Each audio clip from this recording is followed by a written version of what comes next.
কাশ্মীরে পাথর ছোড়া বন্ধ হয়েছে, এবার কলকাতাতেও পাথর ছোড়া বন্ধ হবে। পাক সার্কাসে দাঁড়িয়ে কড়া বার্তা দিচ্ছেন মুখ্যমন্ত্রী শুভেন্দু অধিকারী। তিনি বলছেন এই ধরনের ঘটনা আর যাতে না ঘটে, যদি ঘটে তাহলে তার থেকে খারাপ পুলিশ মন্ত্রী আর কেউ হবে না। পুলিশকে রং, ধর্ম, বর্ণ না দেখে অ্যাকশন নেওয়ার কথা বলেছেন মুখ্যমন্ত্রী শুভেন্দু অধিকারী।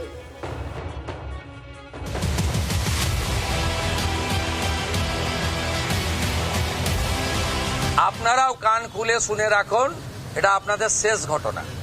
এরপরে আর কোনো এই ধরনের অ্যাকশন আমরা করতে দেব না। যদি করেন আমার থেকে খারাপ কোনো পুলিশ মন্ত্রী হবে না।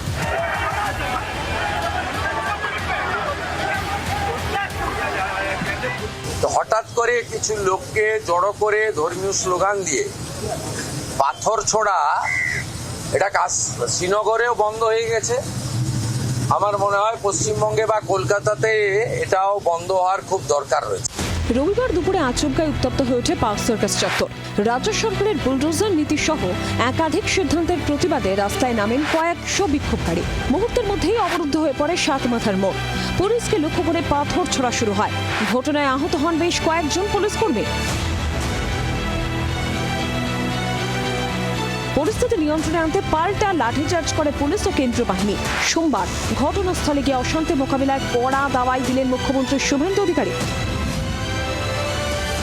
আহত পুলিশ কর্মী ও সিআরপিএফ জওয়ানদের খোঁজ নিতে এদিন পার্ক সার্কাসের ডিসি অফিসে যান মুখ্যমন্ত্রী।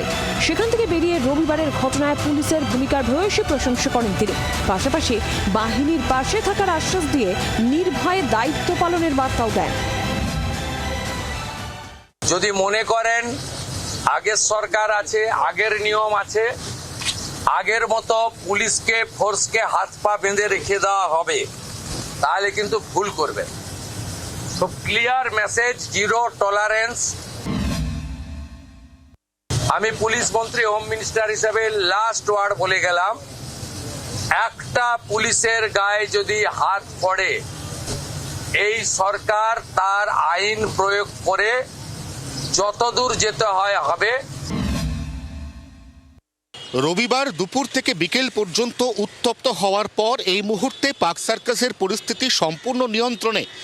তবে কোনো রকম ঝুঁকি না নিয়ে এখনো পর্যন্ত এখানে কেন্দ্রীয় আধা সেনার হাফ কোম্পানি মোতায়েন রয়েছে। আমরা এই মিনি বাসের মধ্যে দেখতে পাচ্ছি আধা সেনাকে স্ট্যান্ড বাই রাখা হয়েছে। গতকাল প্রচুর মহিলা তারাও পুলিশকে লক্ষ্য করে স্টোন পেল্টিং বা পাথরবাজি করেছিলেন বলে অভিযোগ। ঠিক সেই জায়গাটি মাথায় রেখে এই মুহূর্তে কেন্দ্রীয় আধা সেনার মহিলা বাহিনী তাদেরকেও প্রস্তুত রাখা হয়েছে। আপাতত সব শান্ত, তবে পরিস্থিতি বেগতিক দেখলেই ফের অ্যাকশনের জন্য প্রস্তুত পুলিশ ও কেন্দ্রীয় বাহিনী। ক্যামেরায় অরিন্দম ও নবীনের সঙ্গে পিয়ালি ও অয়নের রিপোর্ট, জি 24 ঘন্টা। বাংলার আওয়াজ, বাঙালির আবেগ, জি 24 ঘন্টা।